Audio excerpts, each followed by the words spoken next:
अस्सलाम वालेकुम। सबसे पहले हम आपको अपने YouTube channel jobs and info network में खुश आमदीद कहते हैं। तो आज की इस वीडियो में हम बात करेंगे कि गवर्नमेंट ऑफ पाकिस्तान रेलवेज़ की जानिब से पाकिस्तानियों के लिए कौन सी नौकरियों का ऐलान किया गया है, इन पर कौन कौन अप्लाई कर सकता है, आपने कैसे अप्लाई करना है, ईच एंड एवरीथिंग आपको इस एक वीडियो में कंप्लीट बताएंगे। तो ये एक मेक श्योर कर लें कि पहले ये फेडरल का इदारा है, वफाक का, ठीक है। तो जब भी कभी वफाक के इदारे में जॉब्स आती हैं तो वो ओवरऑल पाकिस्तान के लिए होते हैं, जब तक वो स्पेसिफाई ना कर दें। तो अभी आपको अप्लाई करने का तरीका भी समझाएंगे, जिस मकसद के लिए हमने ऑलरेडी इनकी वेबसाइट भी ओपन की हुई है। लेकिन वीडियो में आगे बढ़ने से पहले अगर आप इस चैनल पर नए हैं, काइंडली सबसे पहले इसे सब्सक्राइब लाजमी कर दें, ताकि ऐसी ही नौकरियों की मालूमात आपको हमारे यूट्यूब चैनल के ज़रिए मौसूल होती रहेगी। और हमारा व्हाट्सएप चैनल भी है, जिसमें हम ऐसी ही अपडेट्स या रोल नंबर स्लिप्स और जॉब्स की तैयारी के लिए MCQs वगैरह वहाँ भी शेयर करते रहते हैं। तो हमारे व्हाट्सएप चैनल को भी इसी वीडियो के डिस्क्रिप्शन में हमने उसका लिंक दिया हुआ है, उसे ज्वाइन कर ले वहाँ से भी, ठीक है। तो अब चलते हैं, बाकायदा आपको बताते हैं कि सीटें कौन कौन सी हैं और आप मतलब आपकी क्या क्वालिफ़िकेशन और क्या एक्सपीरियंस होना चाहिए इसमें अप्लाई करने के लिए। तो ये मेक श्योर कर लें कि ये जो इसमें एक्सपीरियंस मेंशन है वो आप किसी भी प्राइवेट इदारे से अगर आपने किया हुआ है तो भी वो चल जाएगा, ठीक है। ज़रूरी नहीं है कि गवर्नमेंट के इदारे से आपने किया हो, तो एक्सपीरियंस आप ले सकते हैं, वो अगर आसानी है। तो उसके बाद ये डिस्कस करते हैं कि इसमें सीट कौन कौन सी हैं। तो इस सिनेरियो में सबसे पहले मार्केटिंग एक्सपर्ट की सीट है। इसमें अगर आपकी मैक्सिमम एज 45 साल तक है तो फिर आप इसमें अप्लाई कर सकते हैं। तो इसके लिए क्वालिफ़िकेशन आपकी क्या होनी चाहिए? अगर आपने MBA किया हुआ है, ठीक है, या आपने BS मार्केटिंग में की हुई है, या आपने SCM किया हुआ है, या इसके रिलेटेड डिग्री हासिल की हुई है, 16 ईयर्स ऑफ एजुकेशन आपकी होनी चाहिए। और वो डिग्री आपकी जो हासिल की है आपने किसी भी यूनिवर्सिटी से, वो HEC से वेरीफाइड होनी चाहिए। तो फिर आपकी ये डिग्री वैलिड मानी जाएगी।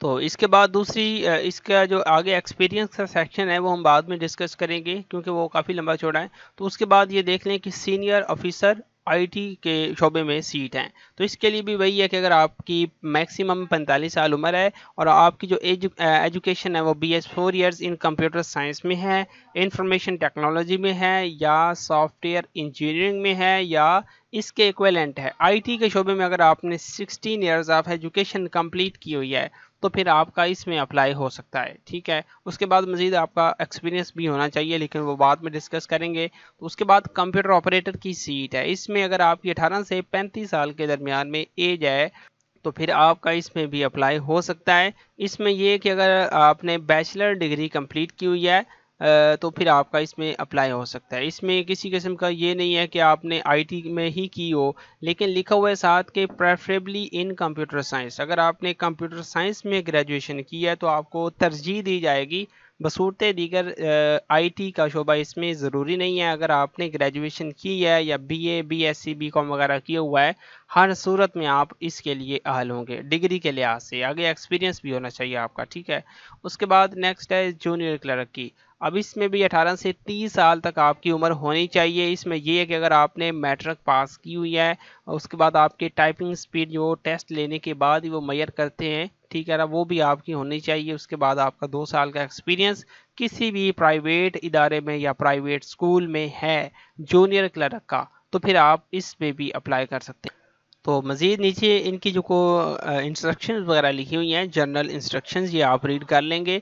तो इसमें सबसे पहला है कि कॉन्ट्रैक्ट टर्म्स, ठीक है। All appointments are purely on contract basis for a period of 1 year extendable upon satisfactory performance और ईयरली बेसिस और up to the project's completion. अब इसका क्या मतलब होता है? ये जो चीज़ें मैं अभी आपको बताऊंगा ना, ये बहुत कीमती हैं आपके लिए, क्योंकि जब किसी भी इदारे में, किसी भी प्रोविंस में आप अप्लाई करते हैं तो ये सारी चीज़ें उस पर एप्लीकेबल होती हैं। तो क्या इसका मतलब है? इसमें ये कि आपकी जो 1 साल के लिए कॉन्ट्रैक्ट होगा, ठीक है ना, उसके बाद आपकी परफॉर्मेंस चेक करेंगे। अगर आपकी कारकर्दगी ठीक होती है, उनके पसंद आती है, फिर वो आपको एक्सटेंड कर देंगे। कब तक? जब तक ये प्रोजेक्ट एग्जिस्ट करता है, ठीक है। अब ये पूरी लाइन जो मैंने आपको पढ़ के सुनाई है पॉइंट नंबर 1 में, ठीक है ना, इसका ये मतलब है। اور دوسری بات یہ جو کنٹریکٹ ہوتا ہے یہ انیشیلی تمام پروجیکٹس میں کنٹریکٹ ہوتا ہے، کیونکہ وہ پہلے آپ کا جو آپ کی پرفارمنس ہے وہ چیک کرتے ہیں، اس کے بعد اگر آپ کی پرفارمنس ٹھیک ہوتی ہے پھر آپ کو ایکسٹینڈ بھی کر دیا جاتا ہے۔ تو شروع میں یہ دیکھ کے نہ ڈر جایا کریں کہ یہ تو ہے ہی کنٹریکٹ، ٹھیک ہے نا، کنٹریکٹ ہے لیکن ایکسٹینڈیبل ہے، آپ کی پرفارمنس پر یہ ڈپینڈ کرتا ہے۔ تو دوسرا پوائنٹ اس میں ہے اینی ویئر ان پاکستان آپ کی پوسٹنگ ہو سکتی ہے، کیونکہ یہ پاکستان کا جو ہے فیڈرل کا ادارہ، میں نے آپ کو سٹارٹ میں بھی بتایا ہے فیڈرل کا ادارہ ہے، جو فیڈرل کے ہوتے ہیں جہاں بھی انہیں ضرورت ہوتی ہے وہ آپ کا ٹرانسفر کر سکتے ہوتے ہیں، ٹھیک ہے نا، لیکن یہ پھر بھی یہی پریفرنس دیتے ہیں جو آپ کی سٹی ہے یا آپ کے نزدیک ترین آپ کوئی ایسا مقام ہے جہاں پہ انہیں وہ کینڈیڈیٹ چاہیے تو آپ کو یہ وہاں اپوائنٹ کریں گے، ٹھیک ہے، کیونکہ آپ پھر آسانی سے وہاں ان کی جو ریکوائرمنٹ ہے وہ پوری کر سکتے ہوتے ہیں، تو یہ چیز ہے، ٹھیک ہے۔ اس کے بعد سیلری پیکج اس کا کیا ہے، salary shall be admissible as per the standard pay package issued by the finance division 16 April 2022 as amended from time to time, یعنی کہ اس ڈیٹ کے مطابق جو پے پیکج میں آپ کا جو اسکیل ہوتا ہے اس کے لحاظ سے آپ کی جو سیلری ہے وہ کنفرم کی جائے گی، اور یہ لکھا ہوا ہے experience consideration only post qualification experience will be considered for eligible, جو اوپر ابھی ہم ڈسکس کریں گے ایکسپیرینس وغیرہ کو، تو وہ آپ کا پوسٹ کوالیفیکیشن کے ریلیٹڈ ہونا چاہیے۔ اگر آپ اپلائی کر رہے ہیں جونیئر کلرک کے لیے تو آپ کا کوئی ٹیچنگ والا ایکسپیرینس اس پہ نہیں چلے گا، آپ کا کلرک والا ہی ایکسپیرینس ہونا چاہیے، یہ میک شور کر لیں۔ کافی کینڈیڈیٹس ہم سے یہ کہتے ہیں کہ سر ہمارا فلاں شعبے میں ایکسپیرینس ہے، کہ ہم اس سیٹ کے لیے اپلائی کر سکتے ہیں، تو سیٹ کے مطابق آپ کا ایکسپیرینس جو ہے وہ ہونا چاہیے، پھر آپ کا اس میں اپلائی ہو سکتا ہے۔ تو یہ کچھ ضروری باتیں تھیں جو میں نے ابھی آپ کو بتا دی ہیں۔ اس کے بعد ڈسکس کرتے ہیں کہ کس سیٹ کے لیے کتنا ایکسپیرینس چاہیے، کون سا ایکسپیرینس ہونا چاہیے آپ کا۔ تو یہ جو سب سے پہلی مارکیٹنگ ایکسپرٹ والی ہے، اس میں 10 سال کا آپ کا مارکیٹنگ کے شعبے میں ایکسپیرینس ہونا چاہیے، کسی بھی پرائیویٹ کمپنی میں یا ادارے میں ہو سکتا ہے، وہ ایکسیپٹیبل ہوگا، ٹھیک ہے۔ اور دوسرا یہ جو سینئر آفیسر آئی ٹی ہے، اس میں یہ کہ آپ کا اگر آئی ٹی کے شعبے میں 5 ایئرز کا پوسٹ کوالیفیکیشن ایکسپیرینس ہے تو پھر آپ کا مطلب اس میں اپلائی ہو سکتا ہے۔ اس کے بعد نیچے مزید ٹرمز اینڈ کنڈیشنز بھی ہوتی ہیں، وہ آپ کو ریڈ کر لیں گے، ٹھیک ہے۔ اس کے بعد کمپیوٹر آپریٹر کا آپ کا 2 سال کا ایکسپیرینس ہونا چاہیے کسی بھی پرائیویٹ اسکول میں یا ادارے میں۔ تو اس کے بعد جونیئر کلرک کا یہ ہے کہ اگر آپ کا 2 سال کا ریلیونٹ ایکسپیرینس ہے کلرک کے شعبے میں تو پھر آپ کا اس پہ بھی اپلائی ہو سکتا ہے، بشرطے کہ آپ کی جو کوالیفیکیشن ہے وہ تو پہلے پوری ہونی ہی چاہیے۔ تو اس کا اپلائی ہونا ہے نیشنل جاب پورٹل سے، یہ میک شور کر لیں، میں نے ابھی اسے اوپن بھی کیا ہوا ہے، تو میں اس ویب سائٹ کا لنک ویڈیو کے ڈسکرپشن میں دوں گا، آپ وہاں سے جیسے ہی کلک کریں گے ڈائریکٹ آپ اس پہ آ جائیں گے۔ تو اس پہ کیسے اپلائی کرنا ہے، اس پہ سب سے پہلے تو آپ نے یہاں سائن اپ کے اوپر کلک کرنا ہے، اپنا جو ای میل جو CNIC نمبر، فون نمبر وغیرہ آپ نے پٹ کر کے اپنا اکاؤنٹ کریٹ کرنا ہے، اسے ویریفائی کرنا ہے، پھر سائن ان کرنا ہے۔ سائن ان کرنے کے بعد آپ نے پروفائل بلڈ کرنی ہے، CV بنانی ہے، ٹھیک ہے۔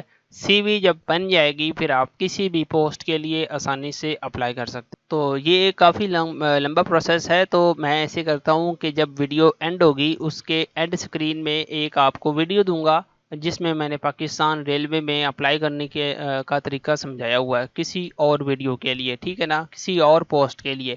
آپ نے وہ ویڈیو دیکھنی ہے کہ اس میں نے کیسے پروفائل بلڈ کی ہے، کیسی CV بنائی ہے، کیسے اکاؤنٹ بنایا ہے، وہ آپ نے وہاں سے دیکھ لینا ہے، اور اپلائی آپ نے اس مطلب یہ جو جابس جب اپڈیٹ ہوں گی ویب سائٹ پہ آج یا کل تک، ٹھیک ہے، تو پھر آپ نے اپلائی کر لینا ہے۔ تو ایسے آپ نے اس کے لیے اپلائی کرنا تھا، تو میں نے پوری کوشش کی ہے کہ آپ کو کمپلیٹ گائیڈ کروں، تو پھر بھی اگر پوری ویڈیو دیکھنے کے باوجود کسی بھی پوائنٹ میں آپ کو پھر بھی کوئی ڈاؤٹ ہو تو پھر آپ مجھ سے کمنٹ باکس میں پوچھ سکتے ہیں، میں انشاءاللہ آپ کو جواب دوں گا، آپ کو کمپلیٹ گائیڈ کر دوں گا۔ تو ایسی ویڈیوز کے لیے چینل کو سبسکرائب کریں، اپنے دوستوں کے ساتھ بھی شیئر کریں۔ تو آج کی ویڈیو میں اتنا ہی، ملتے ہیں نیکسٹ ویڈیو میں، چینل وزٹ کرنے کا شکریہ، اللہ حافظ۔